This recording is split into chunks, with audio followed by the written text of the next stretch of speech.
Call to order the meeting of the Minnehaha Creek Watershed District Board of Managers, June 8, 2017. I first want to recognize David Oltmans from Friends of Diamond Lake.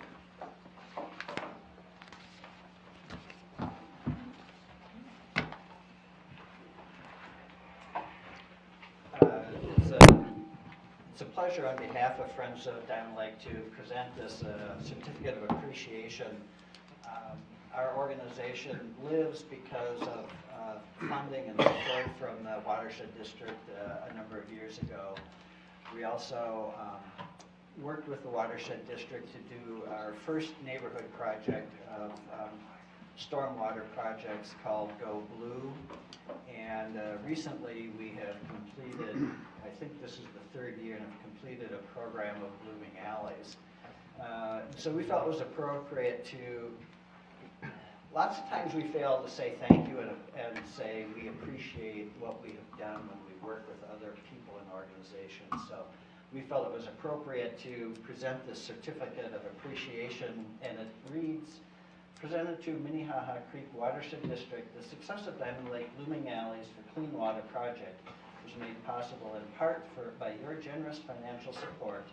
Thank you for your dedication to partner with citizens and others to restore and protect the natural resources of Diamond Lake and its watershed.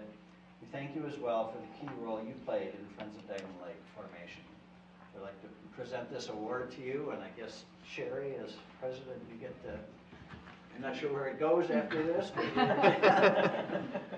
We'll just take it up the front door with duct tape. Everyone will see. there you go. Well, I'm very happy on behalf of the board and the Watershed District and our staff to accept this award from the Friends of Diamond Lake. And thank you for your work there and for your participation in our citizens advisory. It's my pleasure.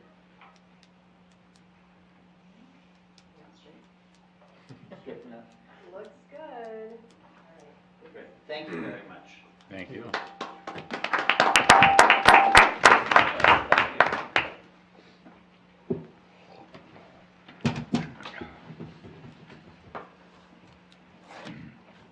At this point of the meeting, we'll open the floor if there is a member of the audience who wishes to speak to the board on a matter that is not on the agenda or that is on the consent agenda. If you come forward, please give your name and your address and then proceed. Yes, my name is Jim Rhodes, and I live at 5513 Park Place in Edina. And I passed out a couple of handouts I would like to quickly go through with some comments. This concerns Arden Park. My comments are going to be specifically directed to the west side of the Minnehaha in this project. The first item I had is this handout which I got from Hennepin County GIS with the cross hatching on it. And this is only the north half of it because they didn't have room to get it all on here. The south half has similar cross hatching. This cross hatching is the Arden Park AE floodway. If you go to page 2, I've marked, this is something I got from Hennepin County GIS. I pointed an arrow to what is the AE floodway and how it's defined. And it says that it must be kept free of encroachments so that the 1% annual chance of flood in 100 years can be carried without a substantial increase in flood heights. The next item is a copy of the front of the FEMA National Flood Insurance Policy. And people don't realize this, but there actually is a policy. And the one that I found is 32 pages long. It has certain rights and protections in it that refer to this crosshatch floodway area. And these rights and protections are part of CFR, Code of Federal Regulations, Title 44.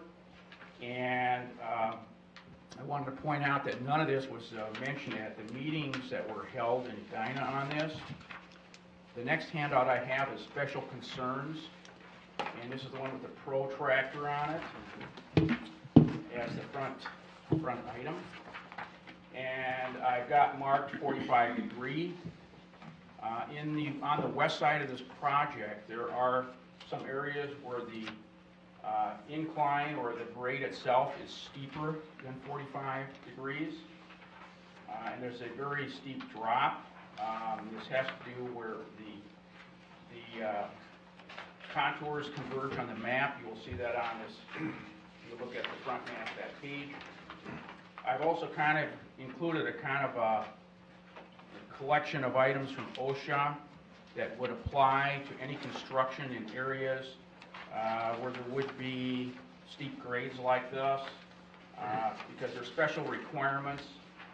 And one of the questions I have, if they're going to cut in a walkway or pathway, will a 60-foot row of trees or more have to be clear cut for the walkway just to meet the construction requirements of OSHA? As we learned was the case at Braemar Park for the winter sports project that was decided against.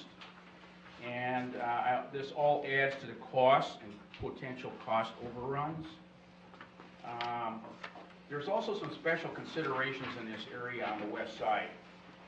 There's unstable soils. This was documented during the Edina Street reconstruction. And there has been a number of sand cave-ins where somebody tears a house down, they didn't shore it, and they found it was all sand, and when they excavated, all of the adjoining property caved in, people lost driveways, and it's very unstable. This is an area where behind the ridge where the Minnehaha Creek flows, there's it looks like black dirt, but if you go in a ways, it turns into sand because you can see the sand above ground because the grass doesn't grow there. And it's an area where if a lot of trees are taken down in the floodway, and if we did have a 100-year event, it's very possible that the sand behind that would cave in and possibly block Minnehaha. And so I have a lot of concerns with regard to anything that's proposed in this area. The last page on here talks about Minnesota list of endangered species. I've been told thus far that there's 5 have been documented and photoed in this area, and there has to be special considerations with that. My concerns with all this are Minnehaha Creek watershed has a limited budget.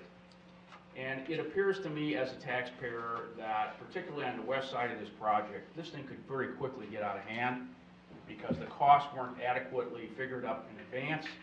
Plus, you have a number of people that have FEMA policies up and down Minnehaha, and if they feel their rights under CFR Title 44 are being jeopardized, they have a right to seek to stop any action. This thing could just go on and on and on with actions like this. And I would just urge caution and make certain that this is really what you want to do with our taxpayer dollars here in the watershed. I also have one request. I would request that the chair and another member of the board, independent member of the board, and staff members come out and walk the west side with us. And there would only be a couple of us, no one else would be there. We can make certain that doesn't happen, so you're not inundated. But we want you to see the special problems here that I don't think you are aware of, and these steep 45% plus drop-offs along this bank, because they present a lot of problems, and if there's going to be any construction in there, you're talking about serious construction issues. Again, we want our dollars spent wisely and efficiently, and I would encourage somebody to come out and take a look. Thank you. Thank you, Mr. Gross. Appreciate it. Is there anyone else who wishes to speak? I see no hands. Do I have a motion to approve the agenda? So moved. Manager Rodness, is there a second? Second. Manager Shackleton, all those in favor, please say aye. Aye. Aye. Any opposed? I'm sorry, was there a hand up? I'd like to make a change in the minutes. I wonder if we could remove the minutes from the consent agenda. Certainly, we'll put that at 11.3.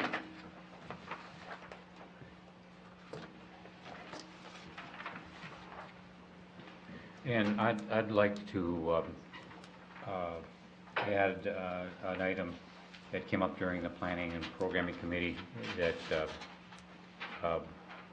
Brian Shackleton brought up, is so that we can consider it.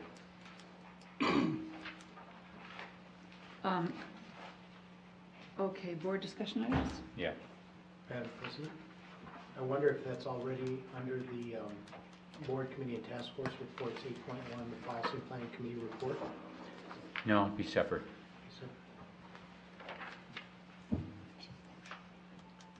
So, Madam President, having just adopted a motion to approve the agenda before these changes, you'll need We need to... a motion to amend.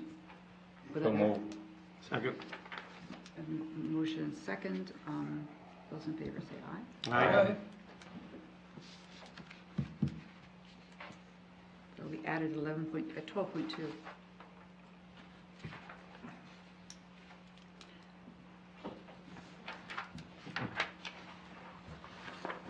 There are no remaining items on the consent agenda, so we'll proceed to Board Committee and Task Force reports. As my report, I wanted to thank staff and the members of CAC who attended and all the board members who attended the tour on June 1st. That was a very well-conducted and informational tour for us. On June 3rd, I attended the 50th anniversary event out at Carver Park, Birds, Birds, Birds. And Manager Becker and I did the bird walk. And I want to say that I learned a lot more than he did because he knew more to start with. Sounded bad to begin with there, didn't it?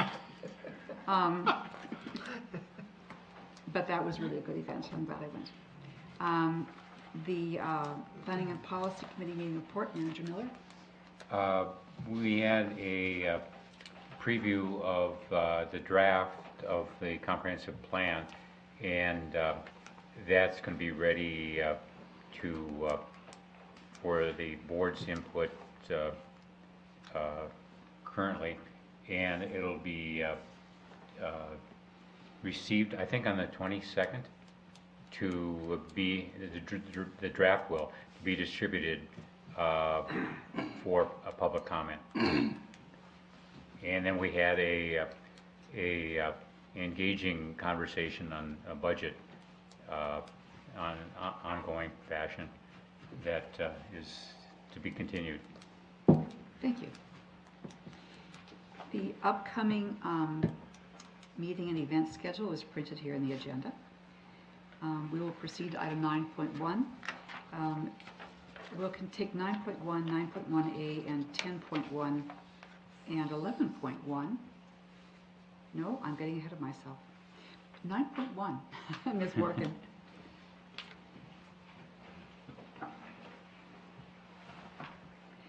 This is a public hearing on the annual report to the Minnesota Pollution Control Agency, and I'll open the public hearing at this point and ask you for your presentation, Ms. Morgan. Thank you. President White, managers, I'm here tonight for the annual public hearing on the district's stormwater pollution prevention plan, and also to request release of the 2016 MS4 report to the MPCA. The district has a permit to operate a municipal separate storm sewer system, or MS4, through the MPCA because we are the drainage authority for 8 ditches within the district. As part of our permit, we must develop and implement a stormwater pollution prevention plan, or SWIP. We must also provide an annual opportunity for the public to comment on this SWIP, and we must submit an annual MS4 report to the MPCA documenting the steps we've taken to implement the SWIP. The SWIP is comprised of 6 minimum control measures in the following categories. These minimum control measures are implemented by a variety of staff through our education and outreach programs, our permit review, our inspections, our maintenance of our stormwater ponds. There were no major changes to our SWIP in the way we implemented our SWIP in the year 2016. A copy of the SWIP was included in the packet. This public hearing was noticed on our website as well as within the Star Tribune. No comments were received on the SWIP in advance of the meeting. Also in the packet was a copy of the 2016 report to the MPCA. And I'd be happy to answer any questions regarding the SWIP or the MS4 reports. Before that, is there any member of the public who wishes to speak to the board on this report? I see no hands. We'll close the public hearing at this point. Do managers, first of all, let's have a motion to approve Move approval. Manager Miller and Manager Shackleton. Are there questions for Ms. Morgan? Is there a motion? I'm sorry. All those in favor, please say aye. Aye. Any opposed? Thank you.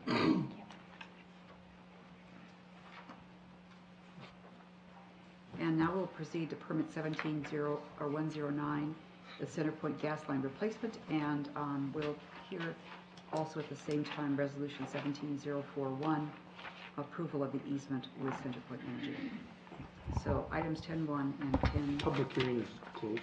Yes, Thank you. thank you for the reminder. Proceed.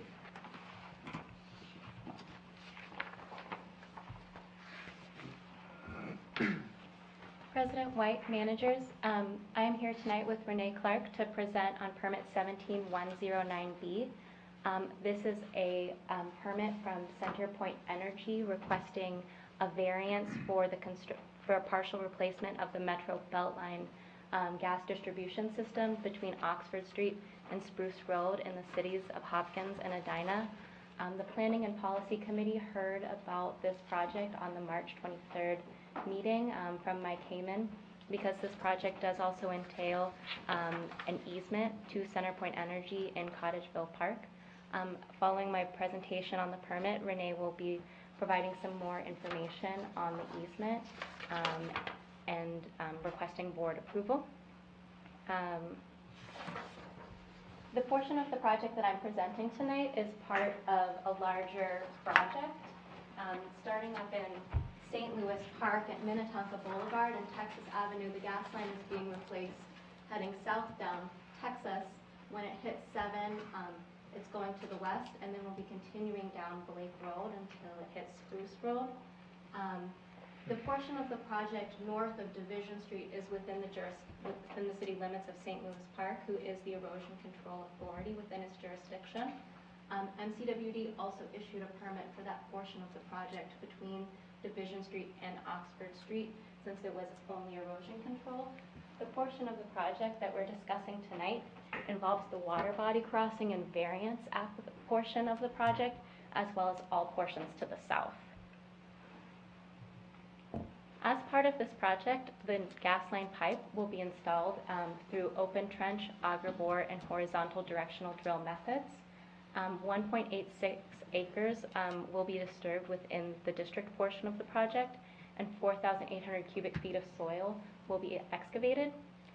Center Point Energy is proposing to install all standard erosion control best management practices, including silt fence, inlet protection, and permanent vegetative stabilization. In that portion of the project in which Minnehaha Creek is crossed, Center Point Energy is proposing to install a 24-inch pipe through the auger bore method. Through the auger bore method, 2 bore pits are installed on either side of the creek, and then the pipe is installed underneath. In this case, it's approximately 5 feet underneath the bed of Minnehaha Creek, so it is not to cause any surface disturbance or need any dewatering within the creek itself. For this auger bore method in this location, a 20-foot by 40-foot pit will be dug on the north side of the creek, and a 20-foot by 60-foot pit will be dug on the south side of the creek. Excuse me, can you go back to that? Yes. They're going to dig a pit in our site north of the, or south of the creek. What would they have done if we hadn't bought that and torn down the building, because there was an office building sitting there? That's a really great question. So I think that a lot of deliberation and thought went into choosing the route for the pipe to go through. And there are 2 representatives for Center Point Energy in the audience today who might be able to offer some more insight. This was one of 3 options that were evaluated as the project was being put together. When the pipe was originally installed, or where it is in its current location, is on the western side of Blake Road within the right-of-way, and that was installed in 1952 through the open trench method. So for that, you would have to, remove you would have to temporarily dewater Minnehaha Creek in order to trench it in. Then in 1961, the current apartment building at 434 Blake Road was built, and so now at that location there is not enough space to install these bore pits without causing significant damage to the existing infrastructure at 434 Blake Road. The same question. If we hadn't torn down the building and created a park there on both sides of the creek, they couldn't put it in there, right? So where would they put it? I mean, it seems like they're just going the easiest way here. I want to make sure that it's... The options that were evaluated at the time that the project was being put together include on the west side of Blake Road, as well as putting it under the Blake Road Bridge itself. However, since that bridge will be replaced in the near future, it left the pipe vulnerable to construction. I believe some other routes were potentially floated around, but were rejected by the city. That makes sense, okay, I see the point. Okay, We'll thank allow you. staff to present, and then if the Center Point representatives wish to add additional information, we can turn to them at that time. Go ahead, Ms. Worker. So as Manager Miller had asked before, the two other alternatives that were looked at were replacing it on the western side of Blake Road, as well as installing the pipe under the Blake Road Bridge. However, both of those options were rejected. The first for the damage it would cause to the existing building at 434 Blake Road, and the second due to the vulnerability of the pipe during the Blake Road Bridge replacement.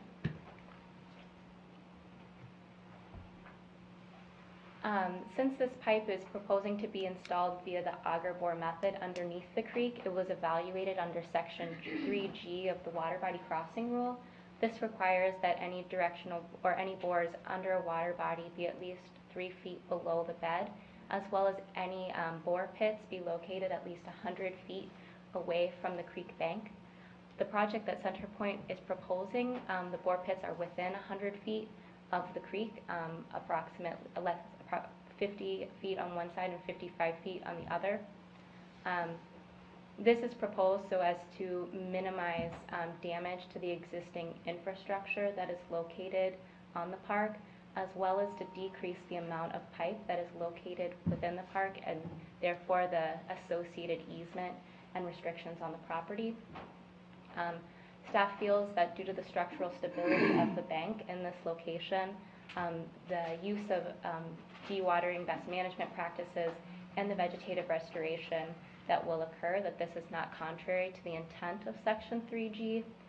Therefore, since it is not contrary to the intent of the rule, and that the variance is being requested due to site restrictions beyond the control of CenterPoint Energy, and the variance is not meant merely as a convenience to CenterPoint Energy, that staff would recommend approval of this variance to have the bore pits within 100 feet from the creek. As I mentioned, there would be vegetative restoration of the bore pits, as well as other areas that are disturbed during construction. There would also be an easement, so I would like to turn it over to Renee to describe those items and provide more information. Thank you, Ms. Clark.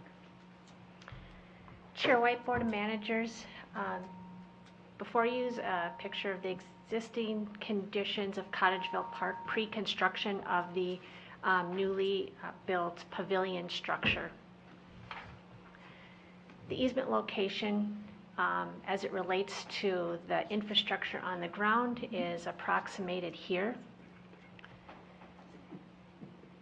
The area of disturbance, which was also shown as part of the permit presentation, but to clearly show what will be disturbed as part of open trench off the road and the bore pit within the park. The park facilities that are disturbed will be newly planted trees, 3 in the middle of the triangle area off the sidewalk off Blake Road, and some other newly planted trees. No pre-existing trees to Cottageville Park will be disturbed as part of the project. The other area of disturbance is essentially the 415 Blake Road parcel for staging, laydown, and construction of the pipe. The easement, as it relates to the proposed 60% concept plan at 415 Blake Road, the triangle parcel, is shown. The concept plan that the board and the city approved include basically open space and plaza. There's a retaining wall and sidewalk area, and then vegetated plantings with that concept plan. The concept plan is subject to revision based on the final alignment of the Blake Road reconstruction, but the general pieces of that construction would be those specific project elements. The easement itself gives CenterPoint Energy a permanent easement over the property as shown on 427 Blake and the district's property at 415 Blake. There's a temporary construction easement as shown by the area of disturbance. The district, under its current contract for the Cottageville construction project, will restore the disturbance by this project. Under the easement, CenterPoint Energy is required to pay those restoration costs, which are approximately $26,500. That bid from the contractors included in your packet. And then CenterPoint Energy is also required to pay the actual district legal, engineering, and administrative fees associated with processing this easement and the restoration. To note, there is no compensation that was requested from CenterPoint for the easement. In staff discussions internally, we negotiate the easement. The property was purchased at highest and best use as as commercial property. The district's intent for the property is open space, stormwater management, and park space. And this easement was negotiated to not impact those intended purposes for which the watershed district purchased the property. It expressly allows those improvements shown on the 60% plans to be constructed anytime after CenterPoint Energy's project is completed. So therefore, the district staff did not seek compensation for the permanent easement.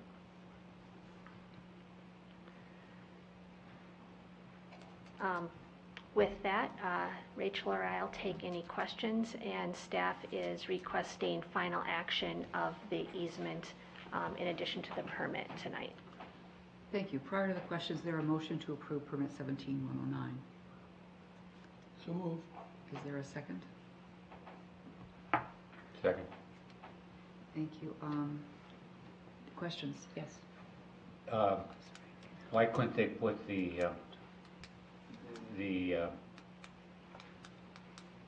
pipe under the creek, under the bridge? They have to put the, they're not gonna excavate in the creek, and why couldn't they put the drilling holes in the street and avoid the park property altogether?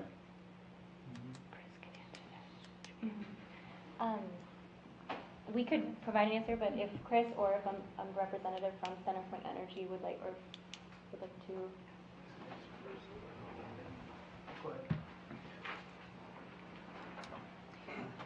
Thank you. Could you have your name? Mark Mason with Environmental Resources Management.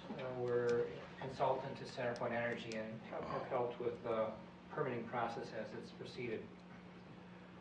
Earlier, President White and the managers, earlier Rachel had mentioned that there was an alternatives analysis that was done where 3 different alternatives were evaluated. One of those alternatives actually looked at going underneath the bridge, and it's what we had concluded after talking with different engineering groups is the bridge at some point in the future is planned to be replaced and potentially planned to be widened, and in the replacement of that bridge there'll be drilling footings. And the precision of where that pipe is and where the footings would be drilled is too, the potential is there to damage the pipe during the drilling of the footings. So that's one of the main reasons why placing the pipe underneath the bridge was thrown out of the alternative analysis. Thank you. If you could stay there, Mr. Mason, in case there are more questions. Manager Shackleton?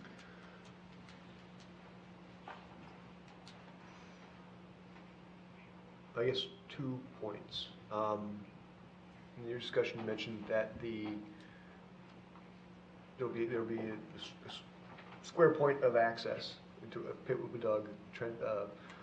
Directional boring will happen. It'll go 5 feet below the creek. I thought I saw 5 below the. It has to be at least 3 feet to meet the rule criteria. The project as proposed is 5 feet below. Okay. And would not affect the trees and would come out in another box. The question is, why the easement in that strip? And if at some future point the trees are taken out, is that a cost we would bear? Would that be a cost that CenterPoint would bear? And why the strip of easement as opposed to just the access points? The strip of the easement is where, for the pipe's footprint itself, not just the entrance and exit holes for the pipe, but over the footprint of the pipe that is. I guess I understand that, but why? I mean, I understand that the easement is directly above the pipe, but I guess I'm wondering why. Why it has to be the width that it is. Yes. Mr. Mason? Well, the pipeline needs to be in an easement. Is that your question? I mean, presumably, but so will CenterPoint then have an easement along the stretch of County Road? Yes, their pipeline would be in an easement. So the road would be within the CenterPoint's easement. If we're Part granting, of the CenterPoint's easement will be in the road easement. Yeah. I mean, functionally, okay. Yeah. There's a lot of easement. It's The a blue is that- just our little portion. no, I know, but I mean that is a significant chunk of land, and the resource, like we specifically worked through with Met Council to protect a series of trees in there, and we did with Hopkins as well. I didn't hear any mention of trees as part of this discussion, and I was just curious whether that was entered into the conversation and how that would play out with CenterPoint. Ms. Clark, could you again say how the trees will count? Yeah. Manager Shackleton, managers, the easement specifically says, I believe in 5B, if I have it right, that CenterPoint is responsible for the protection of the trees, and that we will inspect the trees in a year later, and in the event of tree damage, we will be replacing trees that are lost or damaged at 1.5 the caliber inch of thickness with a minimum of a 4-foot tree.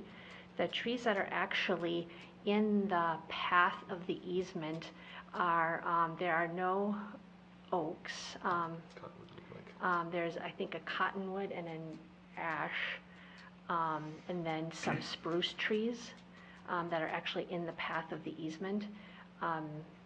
So the concern about tree impact from the operation or the loss or damage to the district's property, the value of that is less than when we were dealing with the large oak tree on the other side. Okay, thank you. Thank you. Manager Olson, did you have a question? 3 questions regarding the pits themselves. How long will they be open? 2 to 3 weeks. Okay, and then where is the material going to sit that comes out of those pits? The material on the north excavation is going to be hauled off-site. We just didn't feel that that would create a bigger impact, so that's all going to be hauled off. And on the southern part of the site, it's going to be side cast to the side with BMPs placed around it for backfill. Okay. And then, how do you, you're only 50 feet from the creek instead of 100, how do you assure that there isn't seepage and collapse? Are you sheet piling? or- Yes, yep. Okay, All sidewalls will be sheet piled. perfect, thank you. Thank you. Manager Miller? You know, the people driving down Blake Road must think all the utilities and everybody is just out of their minds. The Metro Council tore up the street for the interceptor, and the city's tearing up the street now for their local sanitary sewer, I think it is. Yes. And then the county is going to tear it up for a new road. There'll be 4 or 5 different operations there. And I can see why people, you know, look at government and say, what the heck are they doing? You know, I know, you know, you can't coordinate perfectly, but it seems to me there's some coordinate, like you could be putting that pipe in now when the city's got the whole street torn up. Well, actually, part of the reason the pipe is going in now is to get out of the way for the For the- street, for the new road, construction. okay. Yep, exactly. It makes sense, but it sure doesn't if you just drive through there all the time with the construction zones. A lot of construction these days. Manager Shackleton? You mentioned that the bridge is going to be widened. What's the delta in distance between the future pipe and the existing bridge?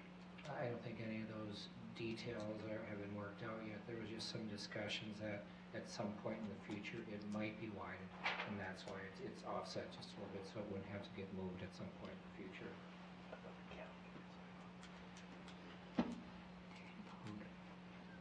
Any other questions, or are we ready to vote? So we have a motion and second for the permit. All those in favor, please say aye. Aye. Are there any opposed? Thank you. Now we'll proceed to the resolution for the approval of the easement. May I first have a motion to approve? So moved. Manager Becker, is there a Second. second? Manager Miller? Ms. Clark? Is there anything further you'd like to say? about the Chair easement? White, managers, I have nothing further to add. Again, we're just asking for final approval tonight in conjunction with the permit to facilitate timing of the applicant's construction to approve the proposed easement for across the district's property at 415 and 427 Blake Road North in Hopkins. Thank you. Are there any additional questions? All those in favor, please say aye. Aye. Any opposed? Thank you. I do have one curiosity question. Will there be any permanent monuments that say there's a gas pipeline here? Do you have any kind of a signage or warning or? Chair Olson, managers, the easement allows them to install the type of signage that is required by law, but I don't know what those would be or if they will have to be within the park. Can we get an answer for that? Do you guys know? I don't know the detail of where exactly, but there is frequency of how often there needs to be signage for it's usually one of those little yellow markers that go in that says buried pipeline here, don't take. Where exactly that is gonna be up there, I can't tell you at this point. Okay. Thank you. Ms. Working? Thank you. President White, managers, I also wanted to take this opportunity to inform the board that I've accepted the position as the environmental planner with the city of Ridley. I wanted to express how grateful I am to have worked with the Minnehaha Creek Watershed District and alongside such amazing and innovative people. It's truly been a pleasure, and really just wanted to express my thanks for the opportunity. Thank Wish you. well. Thank you. Service. We all spoke at the same time. Ms. Sylvia? Yes, President White, Board of Managers. I just want to take a moment to thank Rachel for her service. She has become not only a great asset to the permitting department, as you guys have bared witness to her great work over the last year plus. Year plus. In her great work tonight, but she's also been a great asset to the organization. She kind of jumped right in and embraced our culture and provided lots of services throughout the organization, and we're all definitely going to miss her. And as it's a sad pattern, I think it's a testament to our organization that people that have come through our department have been able to take the skills that they've learned and gone on to do great things. As you remember, the district rep, or the permitting tech before Rachel is now, a city water resource engineer from Minnetonka.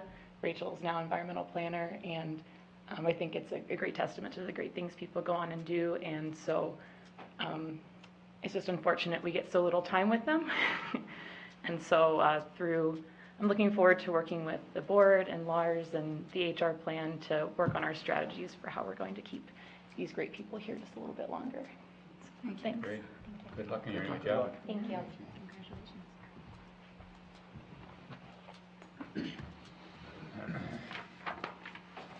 Agenda item 11.2, resolution 17042, Ms. Mamayak.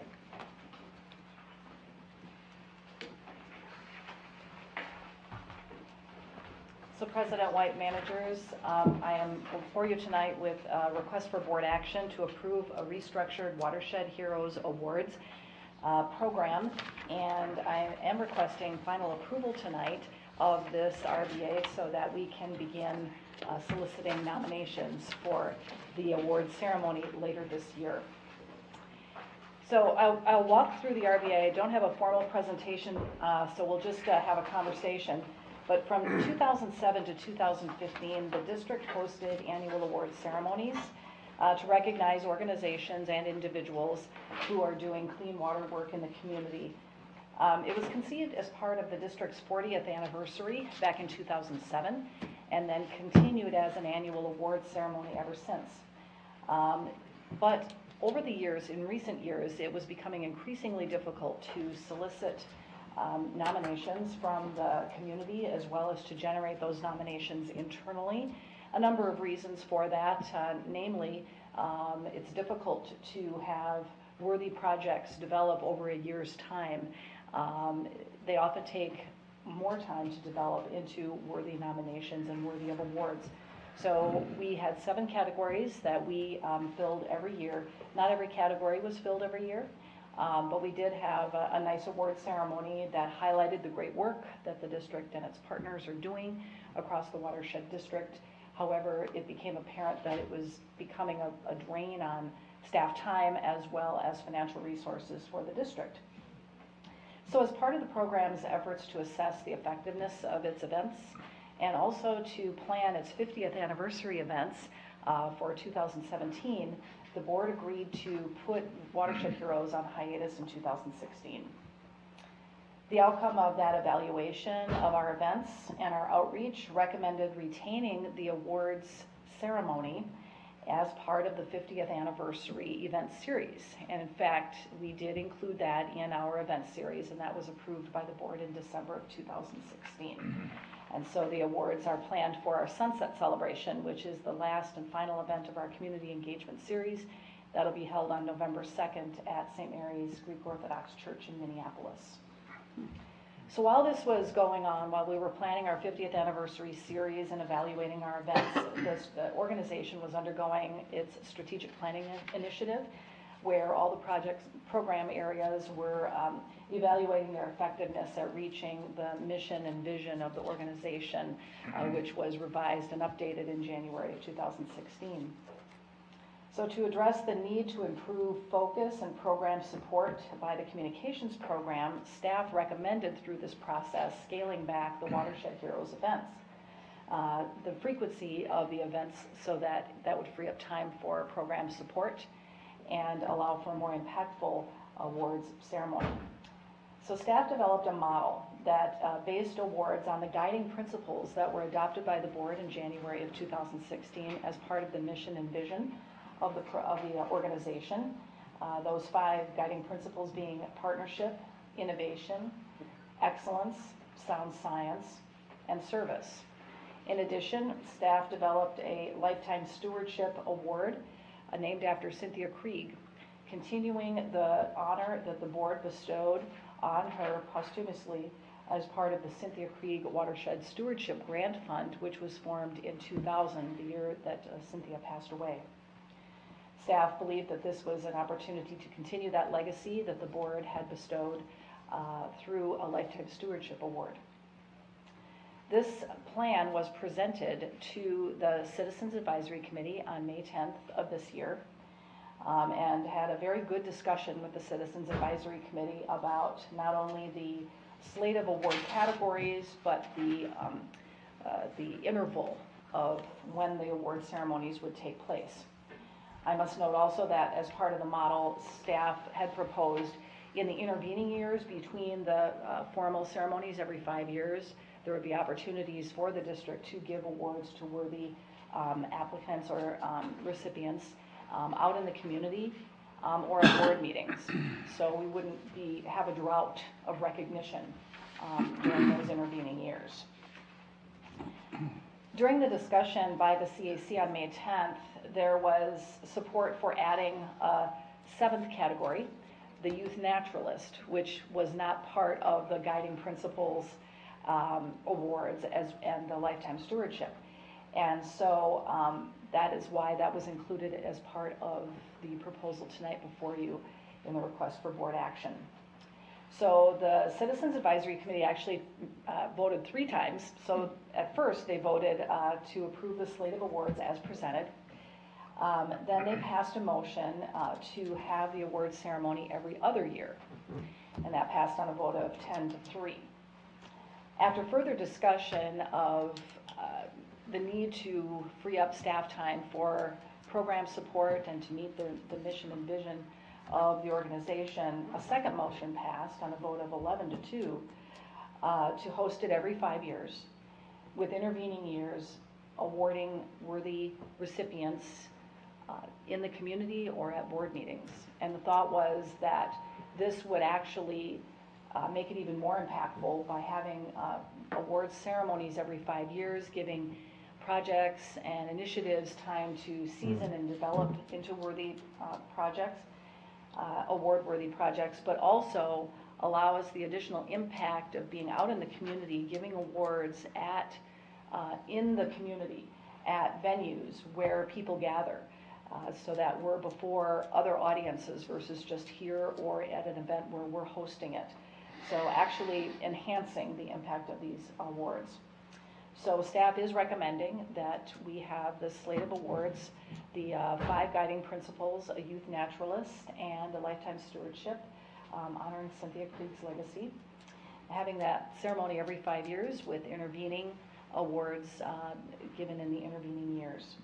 And again, this model will have 3 benefits. It will free up staff time for more program support.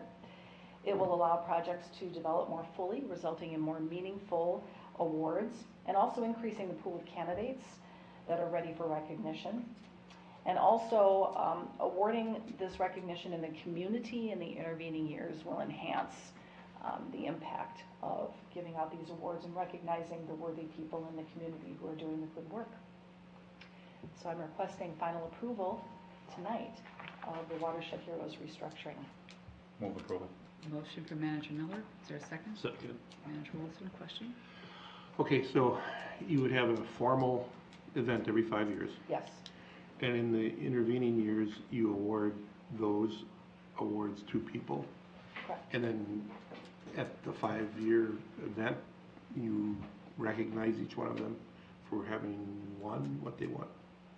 So the details, Manager Olson, still need to be worked out as far as will we be recognizing people every year? How will those, awards be, or nominations be solicited? And how will we be recognizing the people that are awarded in the intervening years Okay. at the 5-year?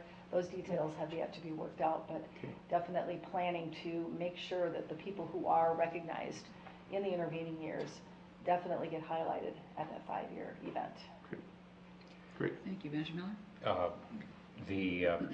One of the CAC members that participated greatly in the discussion is, I think, a school principal or assistant principal, I don't know which, and he pointed out that the recognition of the kids would be much greater at school than at some event, and that it could be expand, that part of the thing could be expanded quite a bit. They also leave school within that 5-year Yeah, window. exactly. They They won't can go come and around. go. But in other things in the community, like before city council or whatever, like we just got tonight an award from one of the CAC members that we funded. But anyhow. It was a thank you. Yeah, I know, it was nice, it was very nice.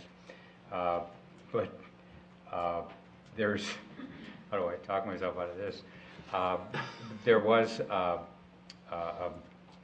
really good discussion, and they had 4 or 5 different ideas on how to really make it work and save money at the same time, much more effective, and cut down on staff time that it took to put this thing together. Several years ago, the Youth Award, the recipients could not be at our banquet, so they asked, that was my thing I got out of the hat that year to go out to school. And they had actually an assembly, they have an environmental program at the school, and it was something all the students could see and appreciate and recognize their classmates. Very effective. It worked really well. Thank you. Thank you. And a question of clarification, would it continue as we've had it now, where not necessarily every award would be awarded every time if there was a category that didn't have a fit? That's right, President White. We would only give awards to worthy candidates, so there may be some years where we don't award all 7. Okay, thank you. Are we ready to vote? Manager Shackleton? Yeah. I'm 90% sure I can't make it on this date. November 2nd? Yeah. Manager Loftus, you have a question? Thank you. President White, my only comment was to say I think it's smart to rethink programs every once in a while. And when you do find the recipient on those categories, I would ask them where it's meaningful for them, whether it's a business partner at their chamber they're involved in, or an engineering firm at their annual conference, wherever it's meaningful for them to be recognized in front of their colleagues is probably something they can answer better than we can answer. So I think it's kudos to you for rethinking it and finding different ways to make it meaningful. Thank you. For Manager Miller. any open categories, you can always award one of them to one of the managers. Or all of them. Yeah, all the managers. The Youth Award? Youth, Yeah. definitely. I'll volunteer for that. A little levity there. Any other questions for Ms. Umayak? All those in favor, please say aye. Aye. Any opposed? Thank you very much. Thank you. Item 11.3 is the minutes from the May 25th, 2017 board meeting. Before the amendment is offered, may I ask for a motion to approve the minutes? So moved. Manager Miller and Manager Becker seconding. And your amendment, Manager Becker. Yes, my amendment is on line 151 and 152 on page 4 in my reply to Manager White with regard to my vote against the Farm Hill Circle land purchase. And the amendment would be thus: at the end of line 151, strike his and insert not paying for property when MCWD was not, and then on line 153, strike having been and strike on and insert in. So my reason would read, Manager Becker stated that he voted against the motion on the principle of not paying for property when MCWD was not involved in the negotiations with, and then insert the seller for TRPD. Okay, there's a Second. move to amend. There's a second. Any question or discussion? All those in favor of the amendment, please say aye. Aye.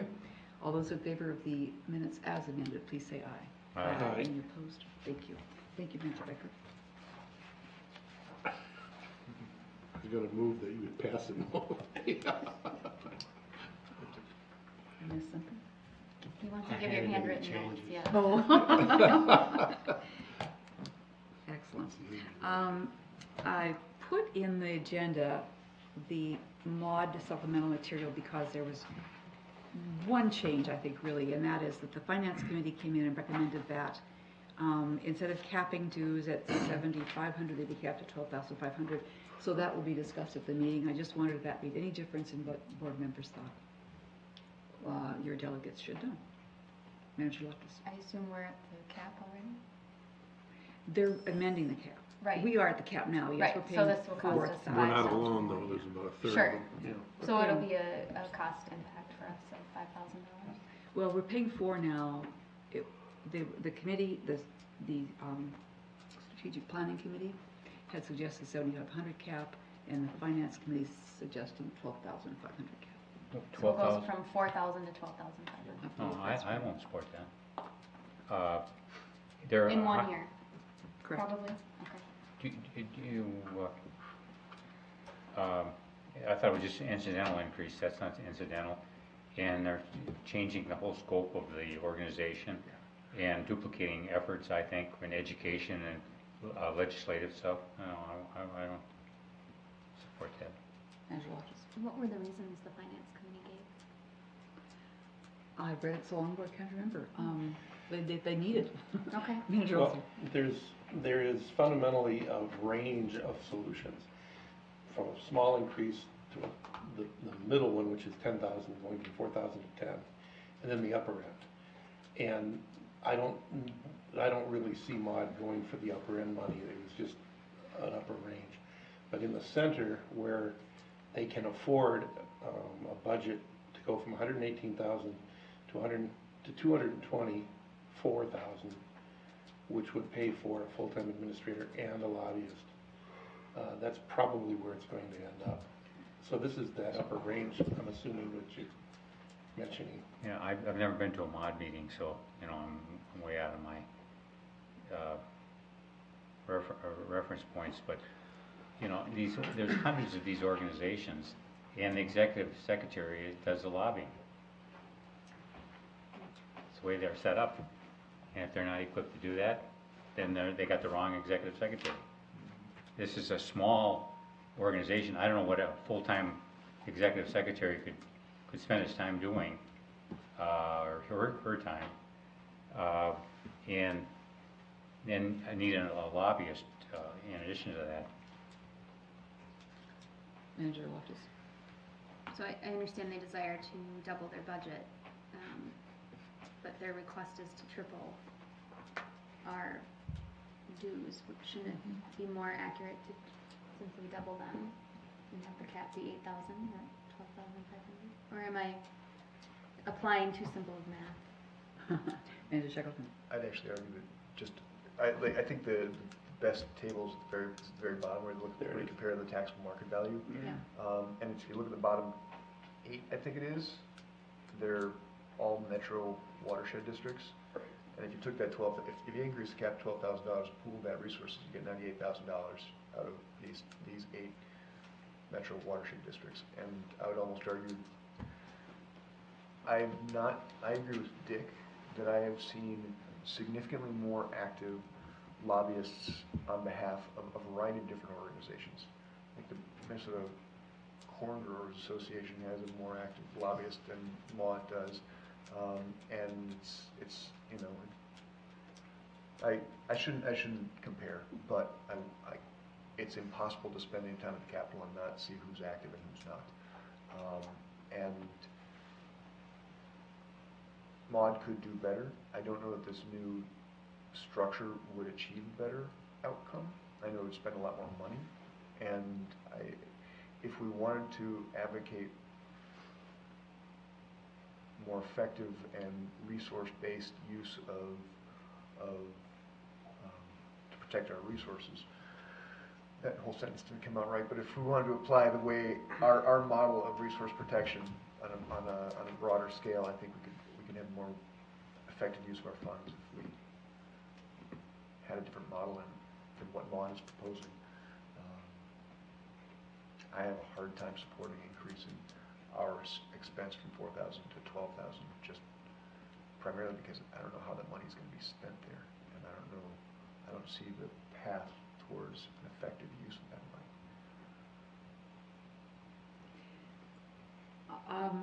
I believe in the power of association. I think that And if we don't participate in the state organization, we can't be a member of MetroMod. And I think MetroMod is valuable for the information and the collaboration that comes out of it. So I would hate to have us, this is not a decision to not be in the organization. It's a decision to not appoint that, not approve such a strong, I mean, if that's the way the board goes, such a big increase in dues. So I think that we should, if it's the board's will, argue against that high increase in dues and then see what happens after that. Manager Loftus. I think it's fine to pay our share, but it sounds like maybe we're paying a disproportionate share.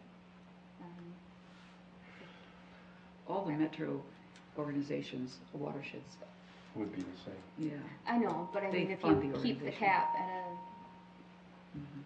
more reasonable amount, it disperses it a bit more, does it not? You know, I actually think the rural watersheds have a fair point, where when you look at how much, when you look at their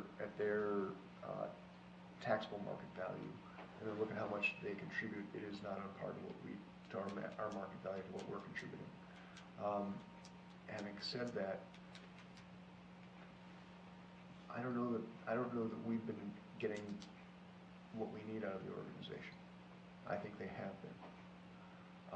And I understand that belonging to MetroMod is really valuable, just to coordinate, to share knowledge, and to share knowledge.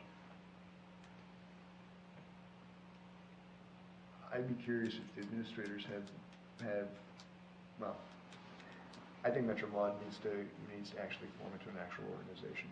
If at the direction that Mod is going, I have a hard time supporting it, and I actually think that if we do pay more, we should have more say in how this organization is going. I don't want to keep on beating this horse, but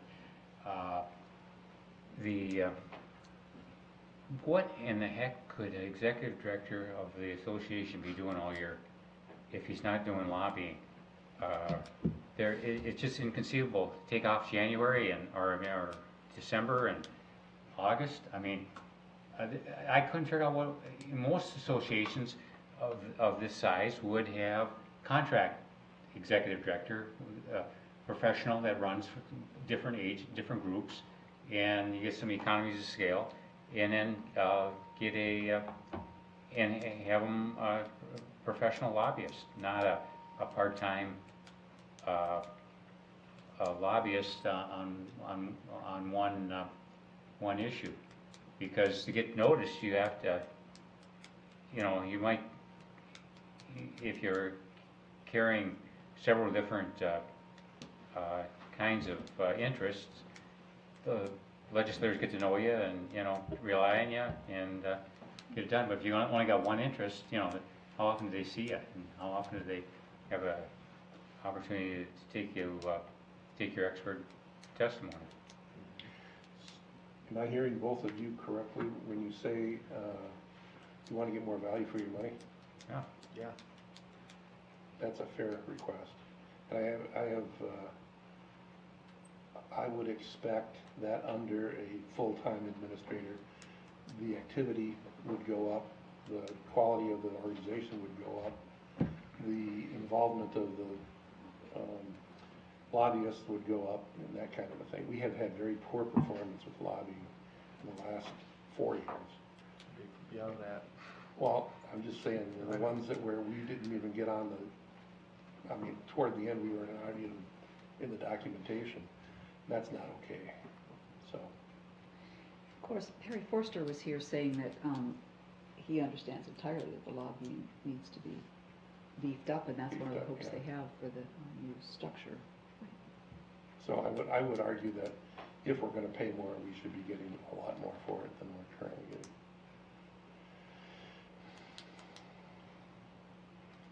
Who wants to pay more money? It's a small part of our budget, of course. That's not necessarily the point. The point is, just because we want to belong doesn't mean that we're getting anything out of it. I think we need to justify, that expenditure. So. I'll carry that message. All right, thank you for your input. I'm sorry, my comment Go would be ahead. doubling your cap or your dues is hard to swallow, but tripling it, I don't even, concept doesn't register for me. It's not even on the table, I right? I don't understand, so why your budget would double. I know the metro area would pay more, but logically it just, Of so course, unappealing. if there's a cap, because if there weren't a cap, we'd be paid even more based on the formula. Right. Certainly. Right? Okay. No, we'll carry that up. We're getting a break. Right? Item 12.2, Manager Shackleton, is the issue you want to bring forward from Planning and Policy Committee. So earlier tonight, we were discussing kind of strategic opportunities, and there was a presentation that was made of the different groups in our organization. One of them was the research and monitoring, and for several months in committees, we've discussed kind of how our organization needs to be strategically aligned to support our mission and our desired outcomes. And I've raised the point several times, and it's been discussed, and I've thought that there's been fairly broad support for the concept that research and monitoring really kind of sets the goals, measures outcomes, and is kind of defines the success, failure, or lessons learned by the projects and plans that our staff implement. And we've never made a motion directing staff to fold research and monitoring into project and planning. And I've been very reluctant to do that because I don't know that it's appropriate necessarily. But I'd like to have a discussion as to whether or not we should do that as a board and just give direction that we fold in research and monitoring into policy and planning. Because going forward, it makes sense, and I haven't seen it actually bear out in our discussions. And if we have to come up with a budget within the next month, I'm sorry, not month, but 3 months, the sooner we set clear benchmarks and kind of pull decision points off of the table, the sooner we're able to kind of allow our staff to move forward. And I guess the question is, I'll frame the question in the motion. And the motion being to kind of fold research and monitoring into planning and projects, and as part of this strategic planning piece and budget process, that staff identify costs and savings for budget assumptions moving forward for fiscal year 2018. I'll second it. Motion and second. Questions or discussion? I'd like to say the most Minnesotan thing ever. Okay. I would like for this to kind of move forward. I am perfectly fine with this failing, because I would rather not the board direct staff to do this. But I think we're at a point where the more big picture decisions are off the table, the more we're able to deal with what's left moving forward. So with that caveat, I'd still like to see this pass. Ms. Manager Olson? Did we discuss this at a workshop? Yep. That's where I remember. Yep. We've discussed it twice. Yep. Okay. Workshop or committee? Workshop. Workshop. Okay. Mr. Erdahl, did you want to weigh in? Sure. I think that this is obviously, it's a motion that we follow through on if that's what the board decides to do. I think that it's one of those things where I think it's important to weigh the benefits and the challenges that would impose on kind of the workload of a current staff that's already weighed down by a significant amount of work to do. So I am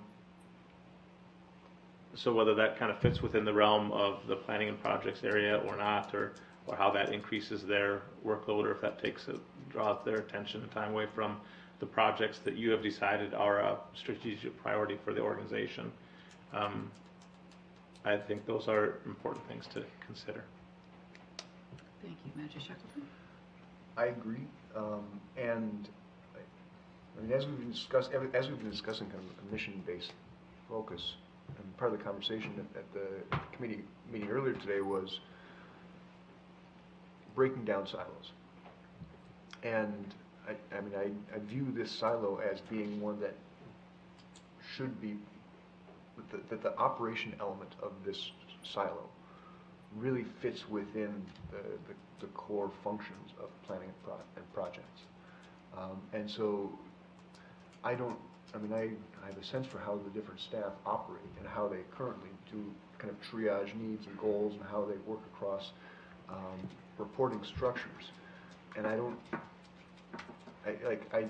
would view this as an opportunity to kind of clarify reporting structures and really kind of identify some clear management wins so that we can have reporting structures that make sense, as opposed to cutting across reporting structures. Yeah, I agree that I think a lot of the things that we've talked about, them shifting a lot of their focus to be doing more diagnostic monitoring in advance of projects, and also kind of a summative evaluation or kind of post-project monitoring to evaluate the success of projects. That's an important part of, I think, what they're doing and will continue to do, and kind of increase the level of input and focus on that in the future. There are also other things to do that maybe are less integrally connected with the planning of projects. Some of the anchor monitoring that we've done for 50 years in our 50th year, and some of those kind of long-term trends, the E-grade system, some of the different types of opportunities. But again, that's so those are the other types of things that whether it's whether to effectively take down silos, you need to be in the same department, or whether you just have one department. Those are questions. We keep on talking about departments. How about the mission of the, I just don't see this, and as far as I'm not, you inherited it. It's not a criticism of you, and I think you're doing a wonderful job of dealing with what you were dealt. But, it was put together, and we've got all the other different organization now, and I don't think we should be just defending it, that structure, because it's there. And I apologize if that I was portraying, if that seemed, I'm not trying to defend the current status quo at all. I do think almost every organization that I'm aware of on the planet has some division of labor and some specialization for functional efficiencies. Whether that's a city or a bank or a university or a school or whatever it is. So I think that there's some opportunities to kind of look at how organizationally we can maximize the efficiency and effectiveness of what we do. Whether that's one option would be to follow through on this motion. That's one way to try to affect that kind of change. There might be a time when I would vote in favor of that motion. Today is not the day. I think that Do you want to table we it? heard, no, I think that I want to talk. I think that we heard a really good presentation from Kelly Dooley in committee some months ago about the kind of prioritization that Mr. Erdahl was talking about, of making sure that what that department is doing is really helping to plan and gauge projects. And I think that can happen without making it one department. And I think I'm extraordinarily frustrated that the HR study, through no fault of ours, is not coming along the way it should. And as Mr. Erdahl said earlier, perhaps we'll just have to move ahead without that information. I wish, though, that we could have that kind of professional look at how the structure might work best. But whatever the structure is, whatever the lines of responsibility are, the accountability, whatever the department is called, I think it's very clear that our staff work together and will continue to work together. And I think that they can do that in a way that's very strategic without being mushed in. Now, maybe I'll decide to do that someday, but I think it's premature at this point. Well, I don't want to support any mushing in, but I do want to support some efficiencies and some commonality of goals and objectives in moving the whole program ahead in a very efficient way. And I agree that we should wait for the HR report, but I'd like to have this on the table so that we, it's something that we'll willing to take up if it isn't addressed. I would move to table the motion. Second. Those in favor of tabling, please say aye. Aye. Any opposed? So the motion remains in front of but on the table. And the motion to bring it off the table would put it back in front of Right. Correct. What's the timeline for the HR study? it's overdue. Yesterday, the day Yeah. before, the day before that. We have a What's the problem. timeline for moving forward without it? Yeah. Mr. Erdahl, do you have thoughts about that? Yes, President White and managers. I've kind of been back in touch with President White just to kind of make sure we're kind of following through on the HR plan in as timely and effective manner as possible. It's been a little bit frustrating from a staff perspective. And that's probably the biggest understatement I've made for quite a while.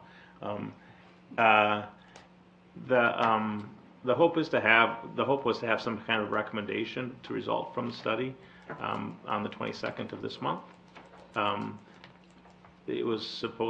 It had several deadlines, the most recent of which was the end of May. I did receive a kind of a draft report the end of the month that was very inadequate, and I've asked the consultant to make it better. So at some point, I think these ideas need to be incorporated into the budgeting process, because that's how we put some teeth into the strategic plan that the board and staff have labored very hard to get to this point. So I think some of the choices and options maybe have enough clarity without extensive HR study to move forward on some of those things. So I would think that if not through the HR plan, and if not on the 22nd, in the process of putting together the work plans for the budget consideration, that we could incorporate those things. My hope is that we could look at these things not in isolation, but in context of kind of the whole organization. So we're not looking at it from individual departments, but we're looking at any changes to the whole organization. Well, I want to refer to Resolution 007 and use that as the basis from which the board has already adopted and the board has directed the staff. And if you can't get the HR consultant report out, we're not going to change the strategic direction of the whole program because we'll wait till the report comes before we adopt the budget then. Because I don't see this missing this opportunity now is just going to be too great. I want to be sure I understood. You're saying we don't wait for the report. We go ahead, or we do wait for the report. We wait for the report, but we get it in we put the pressure on the.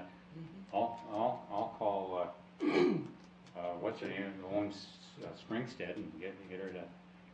I can't think of her name. I worked with her for 30 years. We'll remember that name. Yeah. We don't need to know it now. But we've got to do this in a fashion that we've laid out, and we adopted by resolution, and that's the guiding principle. Unless we want to suspend the what's the rule book? What do we call that? Governance policy? Governance policy, and I'll put that on the table next meeting, so that we bring everything back to the board and decide it at the board level. Manager Shepherd? Instead of the delegation. I like the idea of working off of professional advice, but we're not a Fortune 500 company, and if we have an operations team, an education, communications team, and a planning team, It seems like a nimble organization, which is what we want to be. And, you know, we have this research and monitoring group, and they support planning projects, communications, and they inform operations, and they're part of it. And I think we're too easily getting suckered into believing that our silos exist for purposes as opposed to our outcomes. And so I hope we get this thing in a reasonable amount of time from Springstead. Manager Becker. We have an opportunity with the budgeting to make this change that is a sensible change. And I would just like the board to know that when this comes off the table, I'll vote for it. But I wanted to make sure that our executive director had the full opportunity, along with Springstead, to bring this forward in a way that will make it work as the smoothest it can work. Mm-hmm. So that's what I'm looking for, is a smooth implementation plan. Kathy Apple was on Springstead. Kathy, who is it? You could ask the executive director to Just do smooth.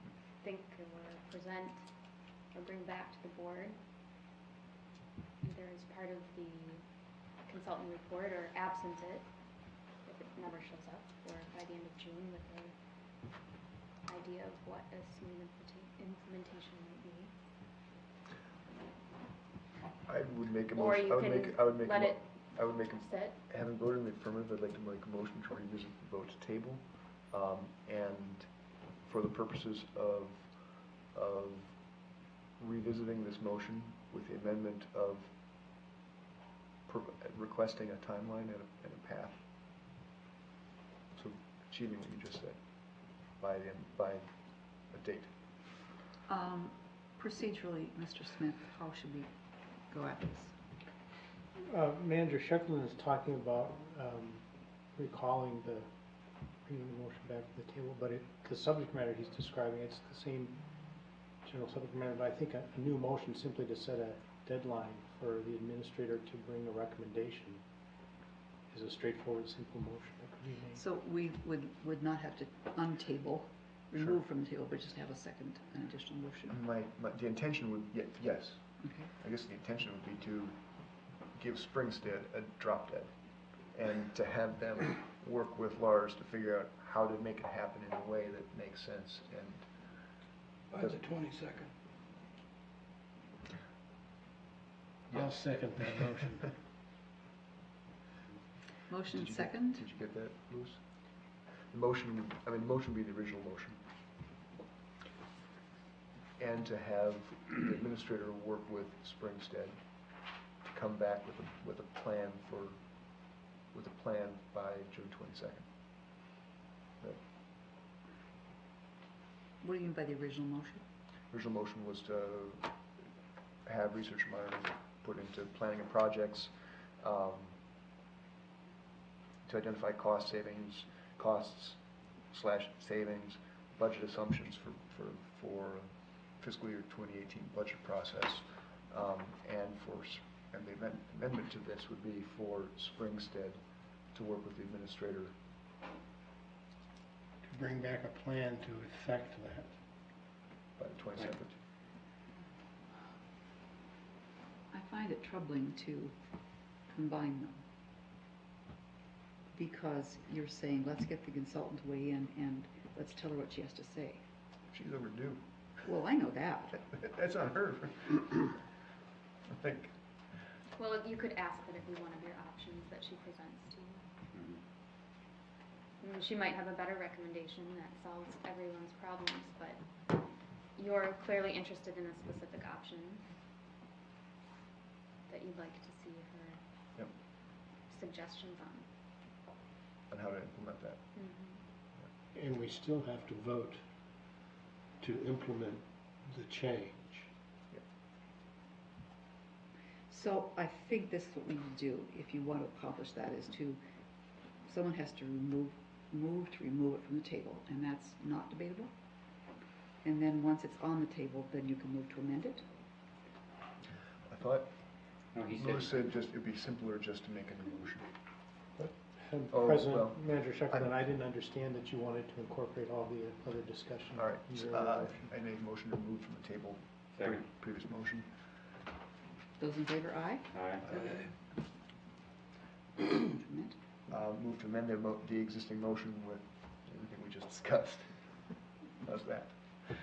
With a request that she incorporate this melding of apartments as one of the options. No, No. as the option and for direction on how to do it smoothly. I'm not really against that. Any discussion or questions before we go forward? I didn't catch a second. Manager Miller? That's correct, isn't it? No? It is. Manager Miller, did you second Brian's motion? I thought I did. Okay. The second He motion. did before we did. Was there a second to the motion to amend? Second. Manager Miller just made it, okay. Manager Loftus? I guess I'm a little in the dark on your previous discussions at the workshops, but, so my prompts or recommendations have purely been procedural on how to hear what I'm hearing is what the majority of you want. I am a little bit hesitant to tell a consultant what the solution is when you've paid her to tell you what could be the solution. I think, in my opinion, it makes sense to say you want that to be one of the options, and you want it laid out and spelled out and developed, not just a half-baked concept that she throws on as an option. But I also would like to hear and get your money's worth on what other options you might be talking about. So I guess I would probably support that either, only not because I think what you're asking for is wrong, but I don't want to say that's the only option, and I don't know enough about it to really wholeheartedly support it either.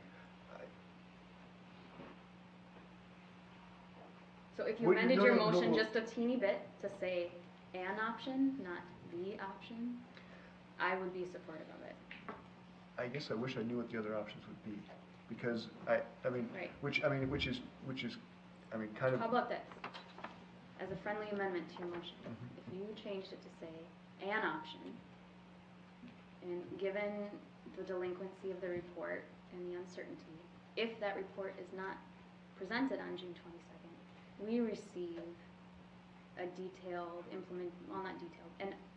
an implementation concept from the administrator, because the consultant just hasn't shown up by June 22nd with this report, then you have a firm timeline on at least getting it back on the table.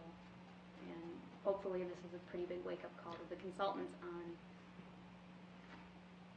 at least one of the options you expect to see. I can accept that amendment. Ms. Friendly? Second.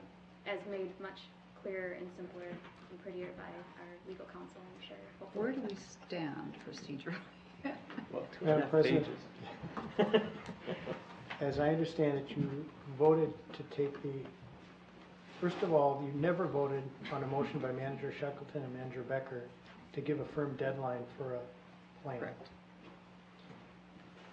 At that point, Manager Shackleton and Miller moved to remove the earlier motion from the table, which you all unanimously approved. Then Manager Shackleton, seconded by Manager Miller, moved the original motion, which is to incorporate the Research and Monitoring Department into the Planning and Projects Department, with some other language about the budget process, I think, included. And you added to that there be a deadline of a report from the consultant incorporating that option by June 22nd meeting. Then the friendly amendment from Manager Loftus, suggested by Manager Loftus, was that the incorporation of the research and monitoring department into planning and projects would be an option that you would expect to see in the consultant's report, among other alternatives. And that if there is no report from the consultant, that the administrator, by the June 22nd meeting, brings forward an implementation concept plan for how to move forward, including moving research and monitoring into planning and projects. So I think I captured. Motion, amend the amendment. So we'd have to Friendly vote on that, amendment to the amendment. reverse the order. You said including that last. Yes, I'll agree with what you just said. Is there a second to Manager Loftus's motion to amend? Second. Manager Miller, is there any discussion of that motion? Oh, okay. Those in favor say aye. Aye. No. The motion carries. As amended, 6-1. yes. Yes. Is there any further discussion on the amendment? All those in favor say aye. Aye. Any opposed? No. Now, we're back to the first amendment, first motion, which is, We just voted on okay, that got, we're all done? Okay.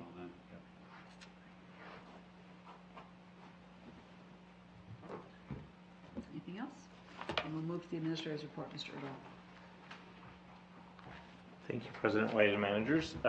Just a few quick updates on a couple things. One is I wanted to maybe, and President White already mentioned that tour last week. Thanks to staff, especially Tiffany, for putting the itinerary together, and for the staff that kind of provided the information at the different stops we did. I think it is pretty critically important for whenever you get the opportunity to see the project sites in person. I think it makes a big difference and makes our discussions much better. So thank you for those of you that participated in that. And also, I think it's useful to have that kind of interaction among staff, managers, and the CAC members who were able to participate. So thank you for that.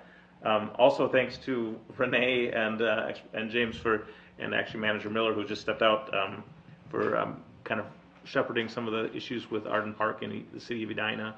I know they were at a city council meeting on Tuesday evening, and it's taken it's gained a lot of interest and taken a lot of effort. And also Telly Mamayak has been with them as available to try to help coach some of the messaging and communications priorities too. So those things come up. And then lastly, speaking of the communications department, the new version of Lake Minnetonka map is at long last finished, and I think they did a real nice job on kind of updating and improving upon the previous map, and we're sure that's going to be a popular item in our communities. Thank you. That's all I have. Meeting is adjourned.